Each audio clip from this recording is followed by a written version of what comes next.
سلام بینندگان عزیز، صبح بخیر. برنامه نویدی بامدادی را میبینید و امروز سه‌شنبه 30 ایول است و من عبدالله اشرف هستم در خدمتتان. ساعت به وقت شهر پراگ 7 صبح است و در چند دقیقه دیگر شما را با تازه ترین اخبار تاجیکستان و جهان آشنا میکنیم. نخست از وضع باد و هوا برایتان میگوییم. هوا در شهر پراگ پایتخت جمهوری چک و قرارگاه مرکزی رادیو آزادی ابری است و حرارت دوام روز با 28 درجه می رسد. در شهر دوشنبه هوا خیلی گرم باقی می ماند و پیش بینی می شود حرارت تا 41 درجه برسد. برنامه را با خبرها از تاجیکستان آغاز می کنیم. یک گروه حامیان حقوق و کالادار عاید به حقوق انسان و نمایندگان ائتلاف ضد شکنجه با زید سعیدوف صاحبکار محکوم شده در زندان دیدار کردند. مسئولان ائتلاف گفتند که واخوری در پسمنظر خبرها عاید زخمدار شدن زید سعیدوف در پی آشوب زندان وحدت صورت گرفته است. فرهاد بابایف عضو ائتلاف ضد شکنجه که با زید سعیدوف دیدار داشته است در صحبت با رادیو آزادی گفت سعیدوف با حامیان حقوق گفته است با سلامتیش مشکلی جدی ندارد، تنها از بیماری معده رنج میبرد و به این خاطر از پرهیز کار میگیرد.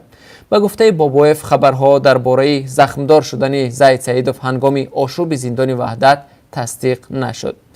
زید سعیدوف گفته است که وقت آشوب آغاز شد و خواسته است که به رخت خواب رود. زمانی که به طرف اتاق خواب می رود به نزد او یک محبوس آمده او را از آنجا می برد. در این حالت وی افتاده جراحت سبک برداشته است و کمک طبی نیز دریافت کرده است. وی همچنین گفته است که آخرین مراتب تا سر زدن آشوب با نزدیکانش ملاقات کرده است ولی در جریان تحقیق آشوب ملاقات ها منع شده است. آمده است در خبر ائتلاف ضد شکنجه. در پسمنظر آشوب در زندان وحدت که ماه می سال جاری رخ داد خبرهای نشر شد که زید سعیدوف در جریان آشوب زخمدار شده است. حامیان حقوق ائتلاف از قول زید سعیدوف میگویند او از شرایط بود و باشش در محبس از جمله فشارها شکایت نکرده است. سعیدوف با حامیان حقوق گفته است با آمدن رهبریت نوی زندانها حالت رشوه و تمجویی کاهش یافتند. تصدیق این ادعا با آنچه که در ملاقات با زید سعیدوف گذشته است از طریق منابع مستقل امکان ندارد. زید سعیدوف سال 2013 بعد اعلان تصمیم تأسیس حزب تاجیکستان نو که جانبدار اصلاحات در کشور بود دستگیر و در دایره چند پرونده به 29 سال زندان محکوم شد. او و طرفدارانش حکم زندان را دارای انگیزه‌های سیاسی می‌دانند.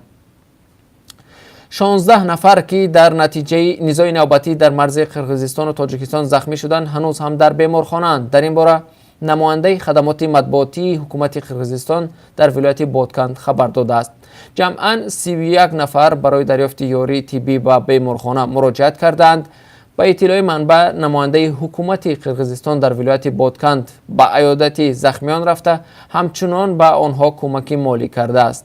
روزهای 22 و 23 ایول سال روان در مرز قرقیزستان و تاجیکستان نزاع سر زد. در نتیجه آن 17 شهروند قرقیزستان از تیر سلاح و سنگ پرتایی زخمی شدند. از جانب تاجیکستان 1 نفر کشته و 5 کس دیگر جراحت برداشتند.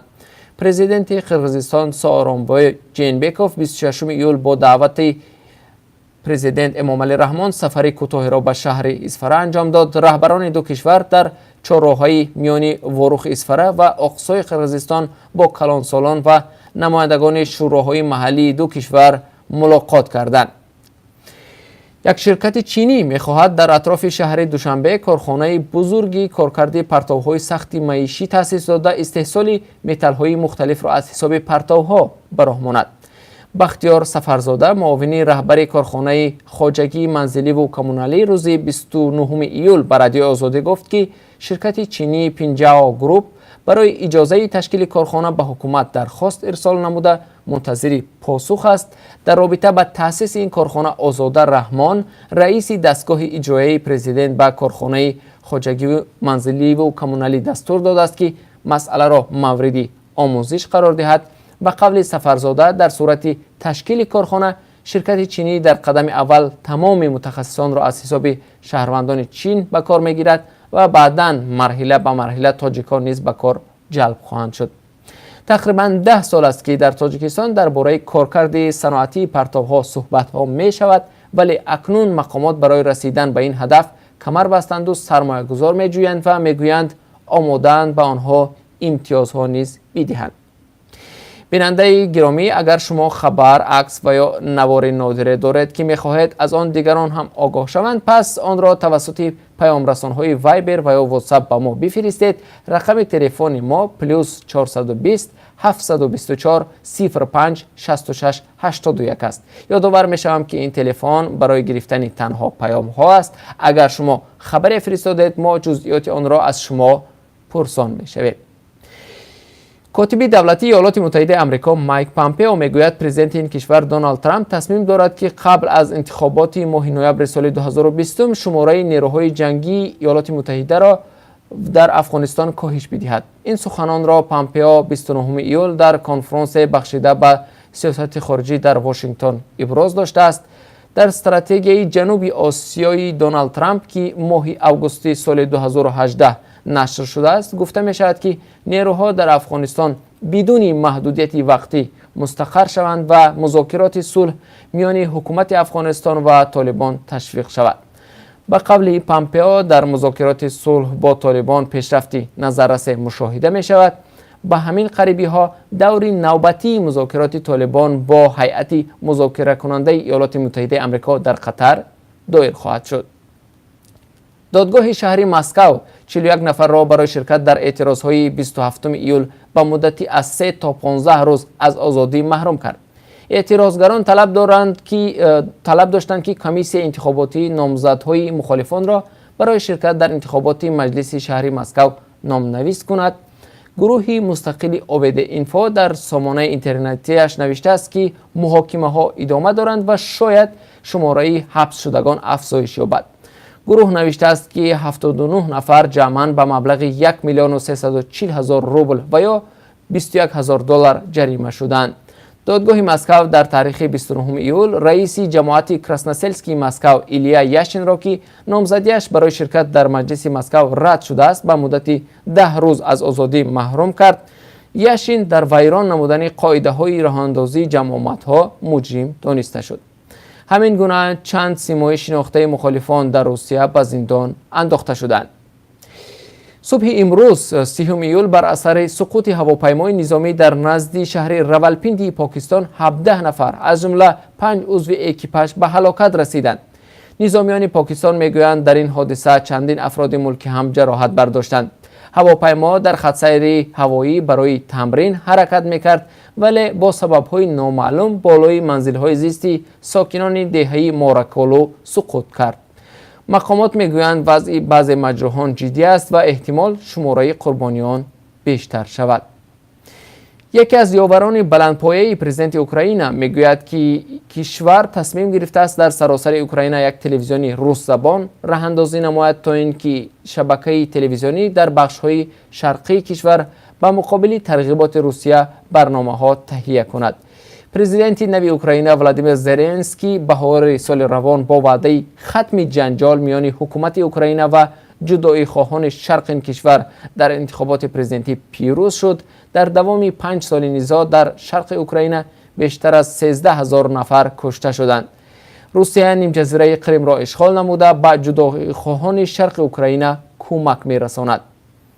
کیریل تیماشنکو معاون رئیس دستگاه پرزیدنت اوکراین میگوید تلویزیون باید زیر نظارت دولت باشد ولی بعضی برنامه‌های آن را تلویزیون‌های خصوصی هم می‌توانند تهیه کنند. قانونگذارهای با نفوذ ایالات متحده آمریکا روز دوشنبه از پرزیدنت دونالد ترامپ دعوت کردند که راجع به کوشش زهرآلودسازی افسر پیشین روس سرگئی اسکریپال و دخترش یولیا در بریتانیا با مواد ممنوع ضد مسکو تحریم اعلام کند. در نامه رئیس کمیته امور بین‌المللی پالاتای نمایندگان ایالات متحده آمریکا الیوت انگلی، دموکرات و جمهوری‌خواه مایک مکل به عنوان ترامپ آمده است که طبق قانون نظارت محو سلاح کیمیایی و بیولوژی از سال 1991 بسته دوم تحریم ها 3 ماه پس از اعلام تحریم های اول جاری کرده خواهند شد. ایالات متحده آمریکا بار نخست ضد کرملین برای کوشش زهرآلودسازی اسکریپال ها ماه اوگوست سال 2018 تحریم اعلان کرده بود. در دایره آنها 60 دیپلمات روس از ایالات متحده آمریکا اخراج و کنسولگری روسیه در سان فرانسیسکو بسته شد. روسیه باید در دوام 90 روز دلیل‌های دست نداشتن خود را در حادثه مذکور پیشنهاد می‌کرد. در صورت غیر قانون‌های ایالات متحده آمریکا اعلامی تحریم‌های سخت‌تر را پیش بینی می‌کنند که به نظام مالی، سودا، رابطه‌های دیپلماتی با روسیه دخل خواهند داشت. سرگئی اسکریپال و دخترش یولیا ماه مارت سال 2018 زهرآلود شده بودند. به اطلاع مقامات بریتانیا 2 جاسوس روسیه با حجت‌های تقلبی وارد بریتانیا شده در دسته در خانه اسکریپال ها مواد زهرآگینی نویچاک پوشیدند. بریتانیا در این قضیه روسیه را عیبدار کرد و همراه با کشورهای اتحاد اروپا و ایالات متحده آمریکا ضد مسکو تحریم اعلام کرد. بینندگان عزیز، در پایان این نشر خبری با درخواست شما همچنان نظر میکنیم به قرب ارز خارجی در بازار تاجیکستان طبق قرب اسعار خارجی که امروز از جانب بانک ملی معین شده است. $1 آمریکایی 9 سومانی و 43 درم، 1 یورو 10 سومانی و 49 درم و 1000 روبل روسی 148 سومانی ارزش دارد. اینجا رسیدیم به پایان این نشر نوید بامدادی. برنامه‌های نو و جالب ما دوام روز تقدیم شما می‌شوند. ما را همراهی کنید.